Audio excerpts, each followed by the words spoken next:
Okay, y'all, so we just got out of court, and I mean, day one of Cassie's cross-examination has been a hell of a day. This was the first day in court that I think there was not a tired eye. Everybody was really in tune and hanging on to every single word.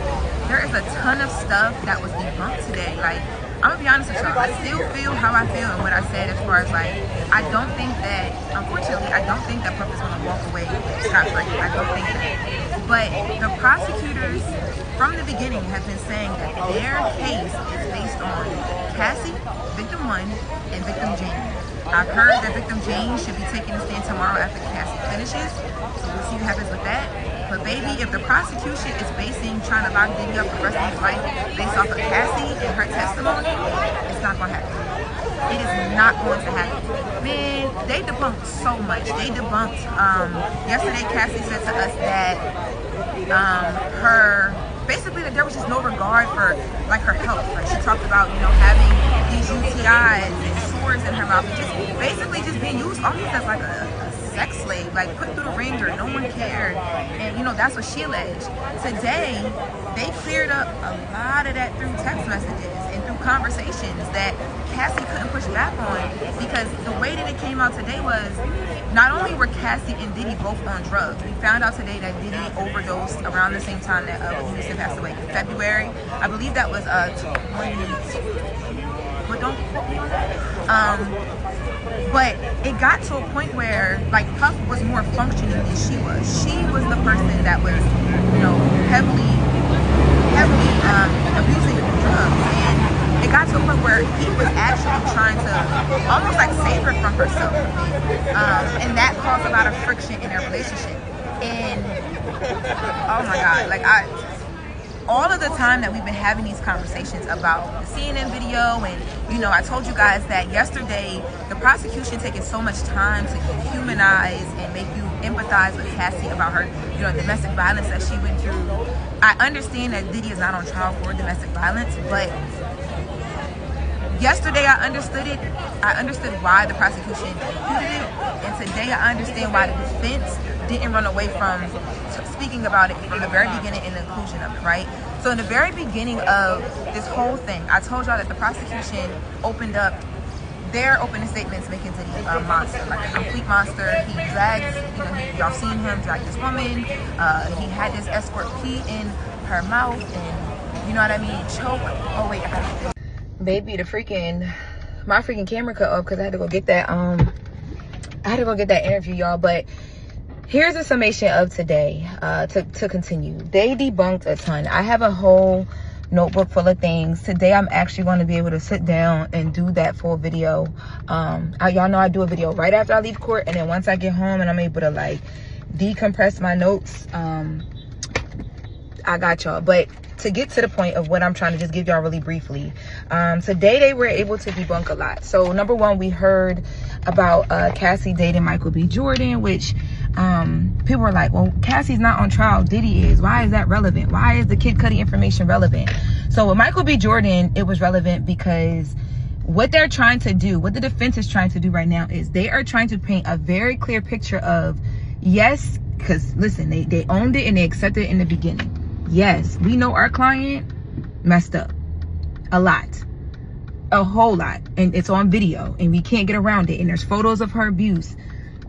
But they're trying to show that there were things that were triggering the abuse. And at first I was like, this might not fare well for them, because I had been told about Cassie and the Michael B. Jordan, you know, defense that Puff's team was going to take. I've been told about this, I want to say almost like maybe like Monday or Sunday of this week. So I knew about it, but I was like, I'm going to sit on that. I'm not going to talk about it because I don't really know how that can fare, because at the end of the day, she, you know, she is a victim of domestic violence, and to try and bring in the fact that she dated another man, so that should allow for someone to put their hands on her the way that Puff was doing. I wasn't touching that conversation at all. I wanted to let it play out to see how the conversation around it would go and how the setup would be. And basically, the conversation that they were trying to have today, which is what I was bringing in with that CNN video, when they debunked a lot of things or brought up a lot of things like Michael B. Jordan or like Kid Cudi, the point was that you guys were doing a ton of drugs, and this is a narrative that Cassie painted, which is why, to me, I keep saying, like, you know, even if Puff does get time and doesn't walk away scot-free, and I don't see him walking away scot-free from this. I ain't trying to put nobody in jail. I'm just being honest with y'all about what I'm seeing and how I feel. I don't believe it's going to be that spend the rest of your life in jail that the government is going for. Because when they brought up Michael B. Jordan, when they brought up Kid Cudi, when they debunked, you know, the CNN video and everything that led up to that, and showed that Cassie, y'all, the way that the defense set this up today, and Cassie really had no rebuttal, and the prosecution, they like threw her to the sharks today. I'm not even gonna lie. Like, yesterday when Cassie was speaking to the prosecutors, right? The prosecutors are the people, and I keep reminding y'all so that y'all know who I'm talking about when I'm talking about it. The prosecutors are the people that want Puff locked up. Yesterday when she was talking to the prosecutors, the whole point of their conversation around the CNN video was, okay, we're going to show, right? Because they've already established that, you know, they have Diddy on text saying, hey, fly this person in. You have Cassie's testimony that people were being paid. You have the escort's testimony that they were being paid, right? So there's that. But with Cassie, I think, because again, none of the escorts we've heard from so far have said that they've been kept beyond their will. They were threatened with videos. Like, that's a big part of this. Cassie is that testimony. She is that character in this whole thing, right? Yesterday, Cassie testified about what led up to the CNN video using part of a text conversation, which I thought was so stupid by the prosecution, because with everything else, with a lot of other things, they've been trying to like put it out there before the defense had a chance to put it out there and kind of like create the narrative around it. I don't know why they didn't do that with this video. It was so bad, yo. Like, I felt bad for her on this thing. So basically, they brought in the conversation that the defense used yesterday. And I think that conversation was something like, when she talked about not wanting to mess herself up because of her big movie premiere that was coming up, and, you know, not wanting Diddy to feel like she didn't want to do it. The way that they painted this picture about what led to that CNN video that we saw, the beating video from 2016, was that Cassie was this, you know, hopeless romantic who just loved this man so much and always wanted to make him happy, even if it was at the detriment of her own career, her own body, everything, right? Today, the defense refreshed her memory of that, and they said, hold on, we're gonna go through all the text messages leading up into that. And the prosecution was trying to object so many different things because they didn't want it to be on record, and the judge was like, nah, the judge was overruling it. Like, he was letting it fly. So they take us back to March 3rd. Mind you, that Cassie beating video, I believe, was like March 5th or March 6th. I believe it was March 5th, 2016. They take us back to March 3rd. Starting from that day, Cassie and Diddy are having conversations, and Cassie is the one leading into all the sexual conversations. She about 4 times mentions the text. I don't even know what the text said. The texts were vulgar to the point where they didn't read them out loud in the courtroom.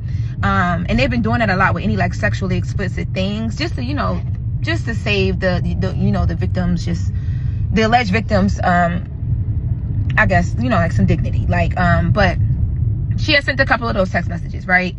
It got to a point where basically Puff was like, okay, well, like it was around the time that they're about to link up to do whatever. They didn't know what they were going to do. So Puff is asking her, because she's saying like, yo, I want to do something, but, you know, I can't get too crazy. Like she's sending all these texts, and he's like, well, too bad you got to work.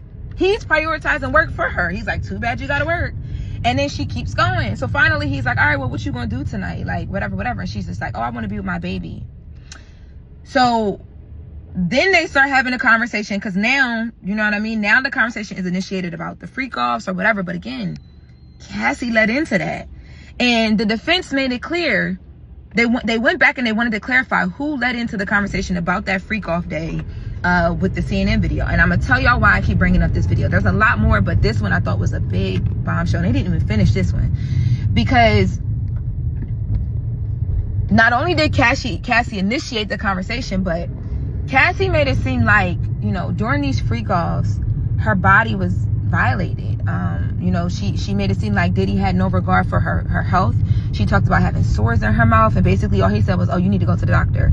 She talked about having so many UTIs back to back that like antibiotics weren't even helping her anymore. She was trying to figure it out naturally, but like it wasn't happening. She was in pain because of the back-to-back UTIs. Like there was just no regard, or no, like she had no control over these situations she was put in. It was a job. She just had to show up to her job, and she did it because she loved this man, and she wanted this man to love her and to not go anywhere and be anywhere with anybody else, right? Multiple times in the conversations leading up to this CNN video, Puff is asking Cassie, like, well, what you want to do tonight? Where you want to go? What you doing tonight? What's the word type vibes, right? So she finally gets to the point where she's like, I just want to be with you. So now he's like, okay, like, he's telling her, like, since it's your idea, you set it up. Like, what do you want tonight to be like? Like, what is... She talked about it was a very well choreographed thing when they did the freak offs. She didn't tell us she was choreographing too. And that's what it was given. Like, he's asking her, like, well, who do you want to do it with? And blah, blah, blah. Like, she had control at some points. And the reason why all of this is important is because, yes, yesterday, prosecution did an amazing job at showing us that they do have proof that Cassie was threatened with videos from these freak-offs and things of that nature.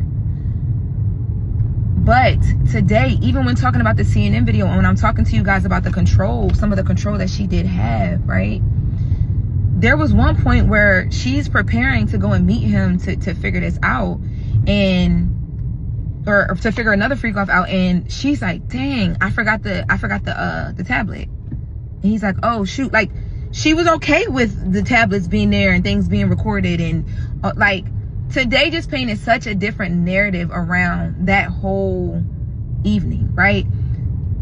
To the point where, like, Diddy at one point, the person that was in the room with them, whoever ended up in the room, because they brought up a man named Johnny, but then she had said at one point it was like, I believe she said, or like another name, whatever. But before they got to the room, as they were still planning, Puff said to her, we could just watch and it just be us. Like, there's a guy named Johnny that they booked from some sort of service, and I guess the service was, it was a strip service. So at that point, if Puff is saying to you, because another thing that Cassie made a big deal of yesterday was, because here's the issue, right? A lot of this is Cassie not saying, I don't want to do this. Not saying no. Not saying, it's like he doesn't know that you don't want to do these things, right? You're alleging that he knew you didn't want to do these things, and he did it anyway, and he threatened you, you know, with certain things if you didn't do it, like if you didn't comply, right?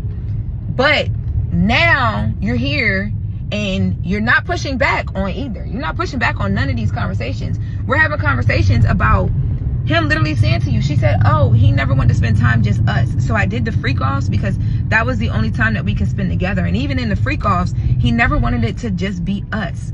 When I tell y'all, Puff was giving her this one, right? This is one. That's the moment that led up to that CNN video. He was giving her every bit of, it could just be us, baby. We could just chill. On her, like, no, that's not what I want to do. I want to have fun. I want to have a fun night. I want to relax. I don't want to, you know what I mean? Even down to, she talked about how high they used to get during these freak offs, and, you know, how it made her almost like kind of like defenseless, and, you know, like she couldn't remember a lot, and it was just hard on her body, and, you know, like it got her to a point where she just didn't have a choice. There was a conversation that was had prior to the Intercontinental moment, which is where we see Puff beating her on camera, where and y'all remember Cassie said, I wanted to basically do the freak off to get ahead of the fact that Monday I needed to have a good day, because that was my big movie premiere. So if I made him happy, I knew I could have a good day.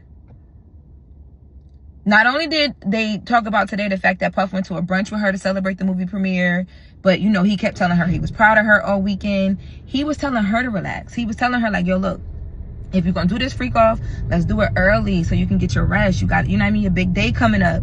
He's like, yo, if we do it, let's not get caught up in the matrix. Like, let's not do too much. Like, let's take it easy on the drugs and, you know, all of that. Like, it was just a completely different picture that was painted. And it wasn't like it was just testimony, so you got to figure out whether it was true or not. It was in a text thread that the prosecutors chose not to even address.